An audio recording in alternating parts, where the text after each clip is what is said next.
Hello दोस्तों, अब probability की बात करते हैं। तो चलिए प्रोबेबिलिटी को एक कहानी की तरह से बोलेंगे कि प्रोबेबिलिटी क्यों चाहिए, इसको कैसे डिफाइन करना है। ओके, इसकी इंट्रिकेसीज क्या हैं, ये सारी चीज़ें हम अगर समझने की कोशिश करें तो प्रोबेबिलिटी वाला चैप्टर बड़ा ही इजी हो जाएगा हमारे लिए। तो चलिए सबसे पहले हम शुरू करते हैं इम्पोर्टेंस से। क्यों इम्पोर्टेंट है हमें प्रोबेबिलिटी जानना, पता ही है आपको। आजकल आप मोबाइल में देखते हो कि मौसम कैसा है ना।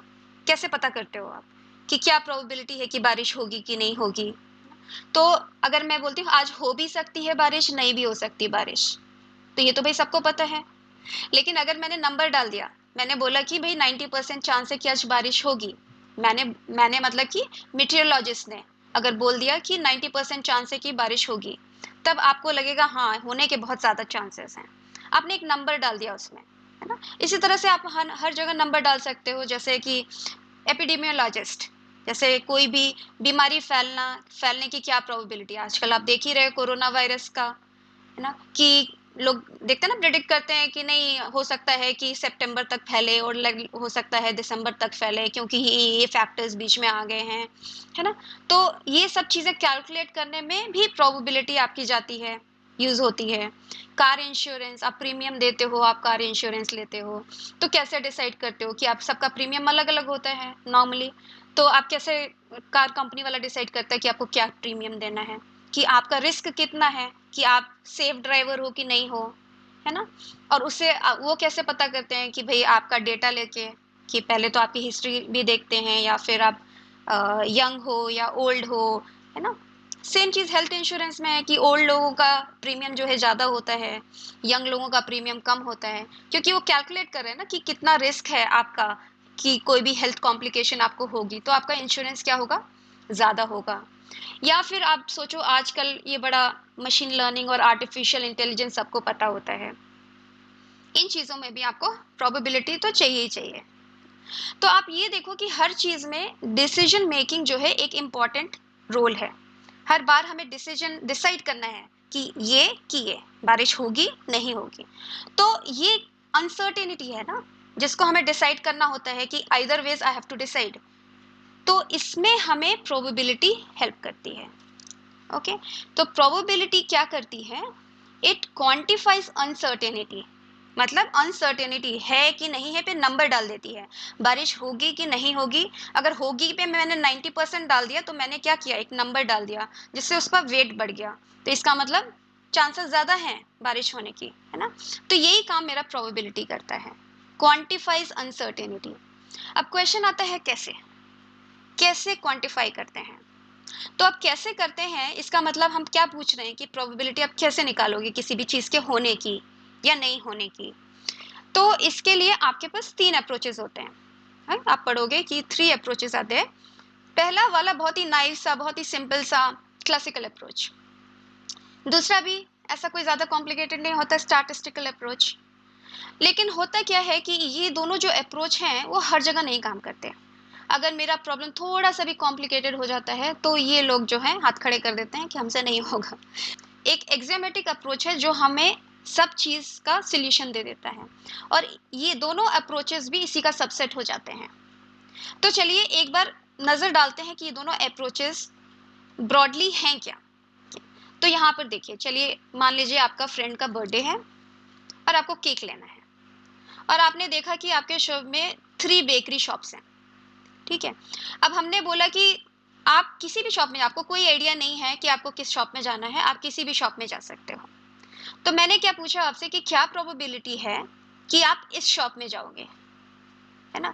तो आप क्या सोचते हो, क्या प्रोबेबिलिटी है कि मैं इस शॉप में जाऊंगा या जाऊंगी। तो 3 शॉप हैं टोटल, उसमें से इसमें जाऊंगा वो एक ही तरीके से हो सकता है, तो 1/3 बोलते हैं प्रोबेबिलिटी है।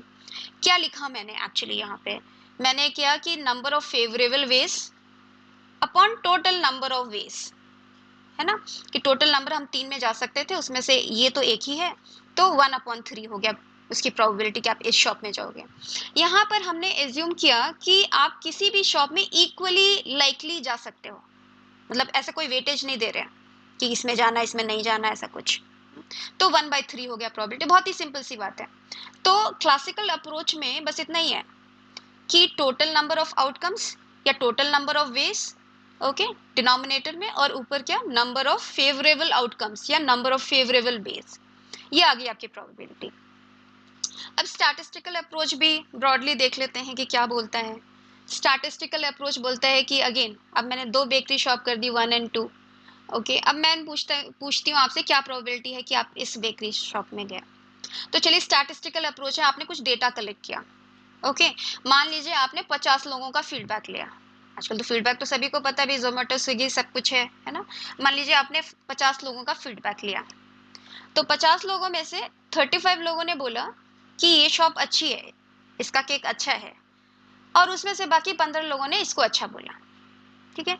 तो अब इस शॉप के अच्छे होने की प्रोबेबिलिटी क्या है ना, 35/50 हो गया, ओके। और इस शॉप के अच्छे होने की प्रोबेबिलिटी 15/50 हो गया। तो आप अच्छे शॉप में, ऑफ कोर्स आपको अच्छा केक चाहिए, अनलेस आपके फ्रेंड से कोई दुश्मनी हो, तो आप इस शॉप में जाओगे, ठीक है। तो ये आपका स्टैटिस्टिकल अप्रोच हो गया कि डेटा बेस्ड, आपने ऑब्जर्व किया, आपने डेटा कलेक्ट किया, उसके बाद आपने प्रोबेबिलिटी दी, ओके। तो अब क्या है, ड्रॉबैक्स हैं ऑफ कोर्स इन अप्रोचेस के। लाइक क्लासिकल अप्रोच में सबसे पहला ड्रॉबैक तो ये है कि सभी इवेंट इक्वली लाइकली नहीं होते।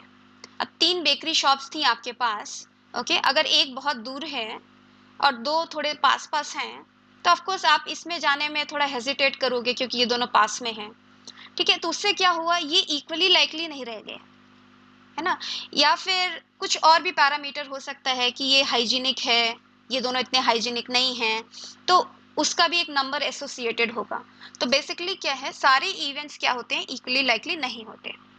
और दूसरा क्या है भाई, नंबर ऑफ बेकरी शॉप्स हमने तो आराम से 3 एज्यूम कर लिए, हो सकता है बहुत ज़्यादा होते, है ना। तो वो भी एक प्रॉब्लम है। स्टैटिस्टिकल अप्रोच में क्या प्रॉब्लम है कि सबसे पहले तो भाई डेटा कलेक्ट करना इज अ प्रॉब्लम, है ना। हो सकता है आप ना कर पाओ इतना सारा डेटा। अच्छा, जितना ज़्यादा डेटा इकट्ठा करोगे उतना बढ़िया आपका सोल्यूशन आएगा, राइट। और सेम चीज़, ओके। एक तो और है कि भाई आप चलो 50 लोगों का रिव्यू लेने चले थे, जब तक आपने 50 लोगों का रिव्यू लिया, आपका क्या हुआ, किसी एक बेकरी की क्वालिटी जो है वो लो हो गई, है ना। कंडीशंस में चेंज, ठीक है। और वही, अगर आउटकम्स वेरी लार्ज हैं तो इनमें स्टैटिस्टिकल अप्रोच में भी प्रॉब्लम है। तो अब इन सबको एक साथ लेके कौन चलता है, एक्सियोमेट्रिक अप्रोच ऑफ प्रोबेबिलिटी। पूरा मैथमेटिकल डेफिनेशन है एक्सियोमेट्रिक अप्रोच टू प्रोबेबिलिटी का। इसको हम नेक्स्ट सेशन में देखते हैं कितने ब्यूटीफुली ये सारी चीज़ों को एग्रीगेट कर लेता है ना। चलिए नेक्स्ट सेशन में देखते हैं।